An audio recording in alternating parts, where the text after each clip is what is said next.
Sean Payton went off on Nathaniel Hackett, who is now with the Jets, and the Denver Broncos, which is the team Nathaniel Hackett was the head coach of for only 1 year last year.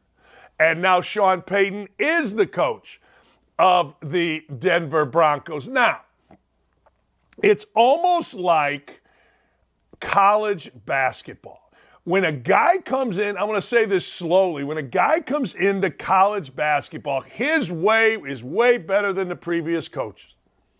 Well, they used to do this. Well, our culture is going to be better. Our culture is unique. Our culture is something that the previous staff couldn't replicate. You do that in college basketball. I remember when I became the head coach at Bowling Green. I took over for now the great Jim Larranaga. He wasn't considered great then. And I'm like, hey, man, Larranaga did a hell of a job. I even said in the press conference, I'm going to be the first college basketball coach to talk great things about the previous coach. I am. All right, fine. I did. Well, Sean Payton did not. Everything I heard about last year, we're doing the opposite. Whoa. It might have been one of the worst coaching jobs in the history of the NFL. That's how bad it was. All right. Let me tell you what Mike Lombardi said. Mike Lombardi, who knows the NFL as well, if not better than any, said that, hey, look, hold on. Sean Payton is trying to take the pressure off of Russell Wilson, his quarterback, coming off a historically bad year.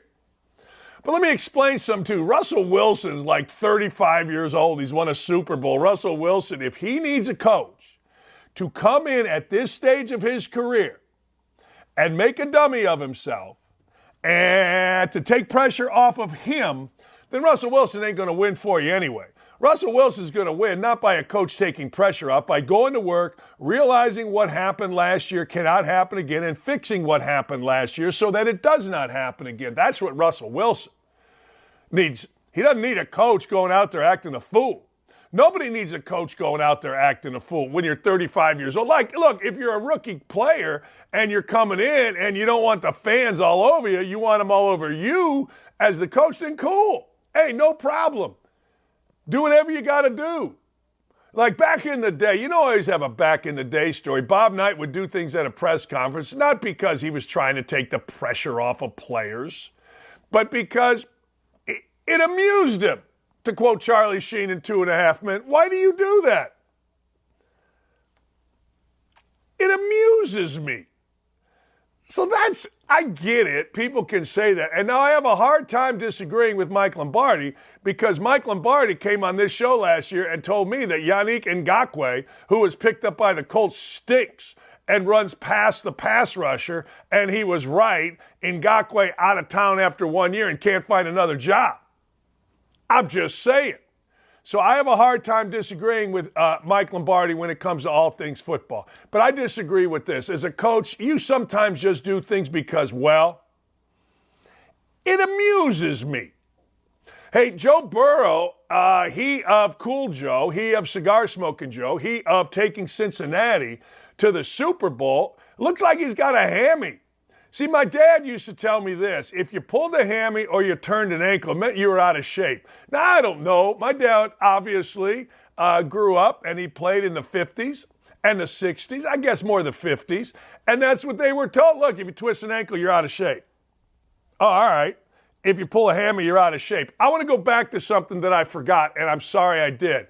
Robert Saleh, the head coach of the New York Football Jets, who are part of Hard Knocks, who have Aaron Rodgers, hired Nathaniel Hackett. Nathaniel Hackett was Rodgers' offensive coordinator at Green Bay. So now Nathaniel Hackett comes to the Jets, and Robert Saleh has to answer because Sean Payton loses his mind. Here's a little bit on Saleh, from Saleh. Well, I'm not going to acknowledge Sean on that. He's been in the league a while. He can say whatever the hell he wants. But as far as, what we have going on here, it's, I kind of live by saying if you ain't got no haters, you ain't popping. So hate away. It's obviously we're doing something right if you got to talk about us when we don't play you till week 4. And I'm good with it, But, the guys in our locker room, they've earned everything that's coming to them. and really excited about what's going on. I think Hackett's doing a phenomenal job here. The coaching staff is doing a phenomenal job, and we're focused on us. I get it. There's a lot of external noise. There's a lot of people who are hating on us. There's a lot of people looking for us to fail. There's a lot of crows pecking at our neck. But all you can do is spread your wings, keep flying high until those crows fall off and suffocate from the inability to breathe. It's a whole other analogy I'll get into later. But really, really, really excited about the group we have, the coaching that's going on, but I'm going to keep our focus on us and making sure that we're prepared every single day to do the best we can and learn from our past and grow with every moment that we have. I couldn't listen to that. I'm sorry, I couldn't listen to that if I were a player. I could listen to, if you ain't got haters, you ain't popping, and we must be popping. Maybe I could listen to that. But all that other crap, crows off your neck and suffer. Hey, how about just saying, I don't give a rat's ass, and if he comes around me, I'm going to knock him out. That's what I said about a school board in southern Indiana. They deserve to have their ass knocked out. They did. You don't fire a coach and his wife during a pandemic with 3 kids. Hey, look, if I'm Robert Saleh, hey, you know what? Sean Payton kissed my ass. If he comes around, it will knock his ass out. I'm not talking about crows pecking and whatever. What are we doing? What, are you insane? Oh, man, I swear to God, I'm so glad that I played for Coach Knight and I had the father that I had because I couldn't listen to all that crap. Like, I just can't. It's impossible. Could you seriously imagine a team meeting when you got all that? You'd be like, crows, what are we? Are we pecking? I lost Frank Reich talking about climbing a mountain. I'm like, we got mountains. We're scaling. I don't know what the hell we're doing. I'm just not built for it. Maybe you are. Hey, Saquon Barkley said, hey, look, I changed my mind. Don't at me. I changed my mind. What's the problem here? Saquon Barkley, after saying very smugly on a podcast, well, you know, they might have to find out how valuable I am. They might have to find out that I'm something. That's right. I'm something. Oh, okay. Well, I had an epiphany, no? The reality of it is, one, just kind of following my heart. Obviously, I've heard a lot of what people are saying in the news and on social media, but I kind of just followed my heart.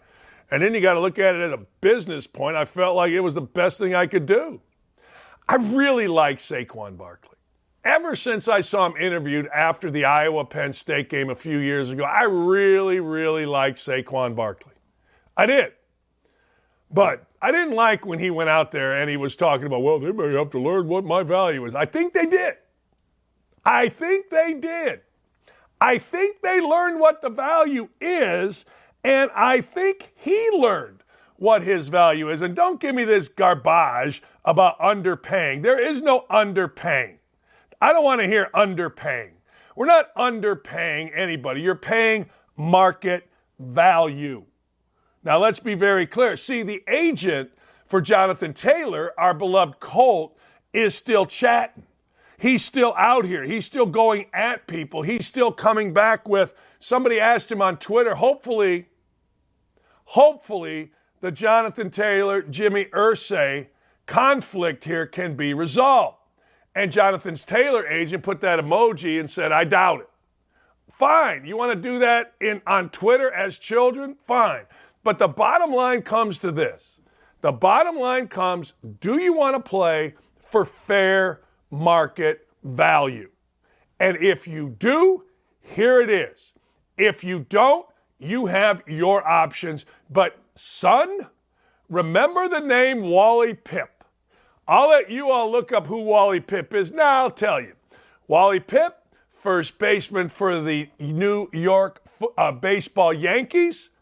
A young kid named Lou Gehrig was behind him. Wally Pipp was sick. Gehrig came in, bunch of hits, couple home runs. Gehrig didn't come out of lineup again for 15 years, not one time. It's legendary. In sports, don't get Wally pipped. Period.